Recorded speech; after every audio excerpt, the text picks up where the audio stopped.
तेव्हाचं गाव आठवा आणि आजचं गाव बघा. तुमच्या स्वतःच्या डोळ्याला सुद्धा हा बदल दिसतोय.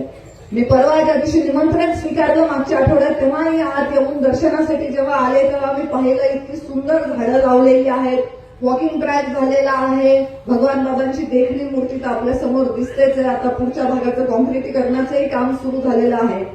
गावातले म्हणून जेवढे विषय आहेत तेवढे निश्चितच पार पडतायत. पण तुम्हाला असं वाटलं की आता ताई आल्या, मग तुम्ही म्हणलात ताई तुमचे गडकरी साहेबांचे संबंध चांगले आहेत आणि म्हणून तुम्ही आमचं रस्त्याचं काम हे मार्गी लावलं पाहिजे. बरोबर आहे. सुदैवाने मुंडे साहेबांच्या आशीर्वादाने आजपर्यंत मी गडकरी साहेबांना एखादं काम सांगितलं आणि त्यांनी केलं नाही असं कधीही झालेलं नाही. आणि हे मी म्हणत नाहीये, स्वतः गडकरी साहेब विधानसभेच्या प्रचारामध्ये केज विधानसभेच्या प्रचाराला आले होते त्यावेळी त्यांनी स्वतः त्यांच्या भाषणामध्ये सांगितलं की मी आजपर्यंत तुमचं कुठलंही काम नाकारलेलं नाही. फक्त आता ज्या रस्त्याला नंबरच नाहीये त्या रस्त्यासाठी केंद्राचा निधी आणणं हे थोडंसं जिकिरीचं काम आहे. त्यामुळे आधी त्या रस्त्याला नंबर पाडून घेणं ही पहिली प्रक्रिया आणि त्याच्यानंतर त्याच्यासाठी निधी आणणं हे निश्चित होईलच.